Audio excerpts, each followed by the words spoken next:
Howdy and welcome. You are listening to A Mom's Guide to Wine, a guided wine tasting with candid reflections on motherhood. Here we spill the tea, but never the wine. And we're your hosts, Eliza James and Rosie Gold. And we are so glad you joined us for today's tasting adventure.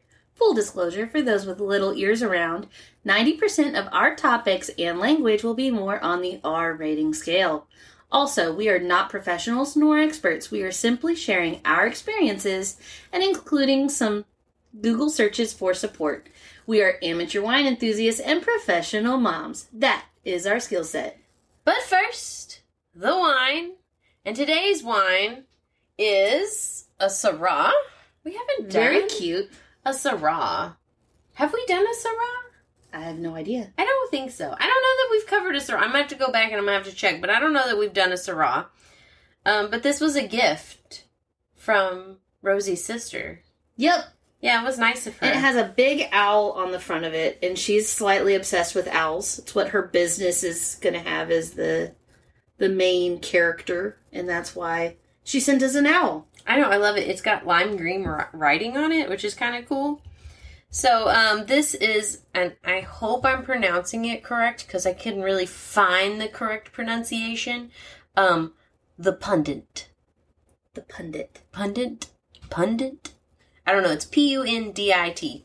I'd love to know if anybody else has any other way of pronouncing it, but we're going to go with Pundt, because this is the South, and this is how I would pronounce it in the South. Okay. How we do so many things. This is, you're right. This is from Washington State, is where this wine is made. The label says that it's created through a unique collaboration between Washington State's Chateau Saint Michel and the Rhine's Michel Gassier. And that's French. And I know I did not pronounce it very well, but it is. With consulting oenologist Philippe Cambry.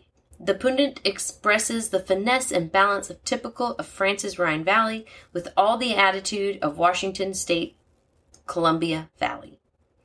So, kind of a cool wine. They don't really tell you much else on the label. I mean, that's it. 14.8%.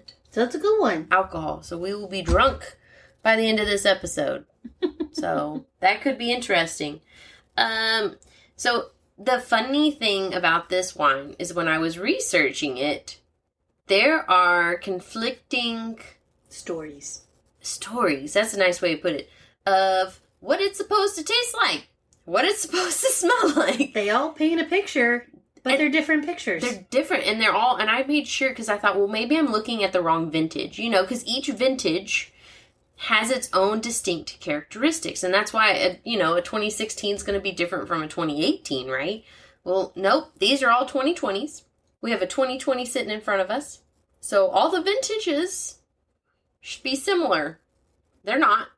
Total Wines has it listed as a Columbia Valley from Washington as an intense nose of dark cherry, cocoa, and vanilla, which sounds freaking delicious, by the way. The mouthfeel is unctuous. Unctuous. I like that. The mouthfeel is unctuous, which I'm going to have to Google. I don't know what unctuous means. Maybe it makes you go, I like that, Unctuous. With some flavors of red plum, blueberries, spice, and vanilla, and it finishes soft and seamless. All right? That's Total Wines. Wine.com says the wine is a deep ruby in color, with garnet highlights, which it should be because it's a Syrah. It should be a dark red. Aromas of blackberry and currants mingle with dark, earthy undertones along a bramble and tobacco. See, that sounds much less pleasant to me. It definitely sounds much more deep. Yeah, I generally don't appreciate tobacco flavors in most wines.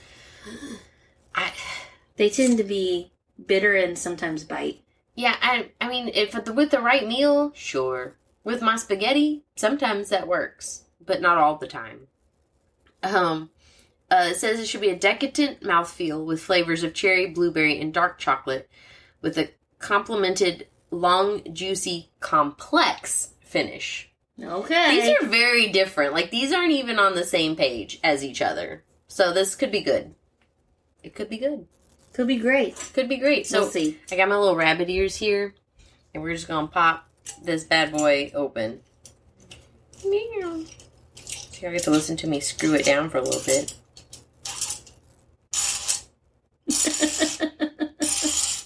It's getting there. The little arms are going up. Woo! Now she's dancing. I'm really surprised not more of these have, like, character faces on them because they look like little men raising their arms up. Right, they're exercising. They're exercising. So I have us our stemmed glasses today. Because it's a red wine. It smells nice. You want to smell it? Yeah. I'm going to pull some of this foil off of it real quick. So we don't cut our nose? So we don't cut our nose. That would be terrible, right? Be bleeding through our nostrils trying to do an episode? That'd be fine. I don't smell a lot of tobacco. I smell in bitter flavors. I smell more of the fruit. I was about to say, it smells very fruity. I'm definitely getting the fruit. That was my tiny little pour. Don't mind that. Yeah, pour me a glass. I'm trying to undo my cork. Just keeping myself. It does have a pretty garnet color. It is a very dark.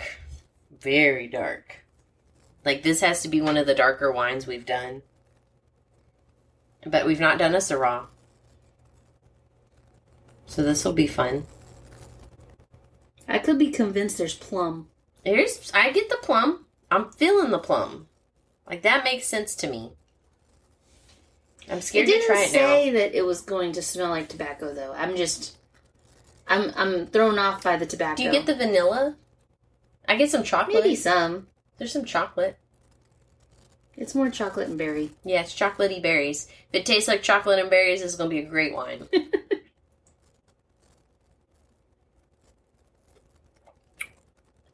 Okay. All right. It is smooth. Yes. It is very smooth. It doesn't bite you. Mm-mm. It's not overwhelmingly berry at all. I can tell cherries for a fruit. Mm-hmm. Cherries are in there. But the taste definitely is a little different than the smell. Oh, no. This is nice. Mm-hmm. I did the 3-sip. I have a 3-sip rule, y'all. You got to sip it 3 times to make sure you really like it or don't like it. And it also helps bring out the flavors because the more you coat your tongue with it, the better the more flavors. Taste buds are engaged. Yeah. Yeah, engage your buds. Take 3 sips. I like that. So the downside of this wine, because this is pretty tasty and I need to go find another bottle. So it runs about $20-ish. I mean, I found conflicting prices. I mean, if I'm going to find conflicting descriptions, of course I find conflicting prices. But it averages about $20. So it is on the more expensive side, but not expensive. Yeah, not too heavy. No. I consider anything over $40 to be ridiculously expensive. And that's where my top line wine I'm fine comes. with doing like a 32 bottle every now and then for us, but we try to keep them reasonable. We stick typically between 12 and 20. Yeah, so this one's not a bad price, but they're no longer making it. Like, you can't get this wine anymore because the group that was making it disbanded because Philippe passed away. And so an article I read from 2023 says they disbanded it and they don't make it no more. So if we like it, we should find it and buy it because you ain't going to get it nowhere else. But the bottle's super cute. But it is a nice red. It's a very nice red. The bottle is brown. Would you call it amber or brown? It's very brown. It is a brown bottle. Once you pour the wine, it's brown. It looks black before. Those darn stained glasses. That's right. That messed us up a few months ago, too. Yeah, it always catches us. We're like, what color? Oh, disappointment. So, today we are in season 3, episode 11, and we are talking about child's food pyramid. One of my biggest stressors in life. Right, for sure. Like, our whole lives we're told you have to balance the pyramid. And they used to have the food pyramid at the lunch lines at school. You're not healthy unless it's perfect. Unless it's perfect. I can tell you right now, it will never be perfect. I've done my best, and I take a lot of vitamins. Yeah. Because I'm deficient. So I didn't do good enough. There's supplements for a reason, and we'll all be okay. Your kids are going to be fine. We'll talk a little bit, I guess, about picky eating, but probably not too much. But we really want to just kind of balance out, like, what are kids eating? What's expected? What's expected? And pretty much most kids are pretty similar. Most kids will attempt to eat something, but they're probably not going to like the majority of what you're eating. So my 14-year-old has just started not picking out her onions out of every meal.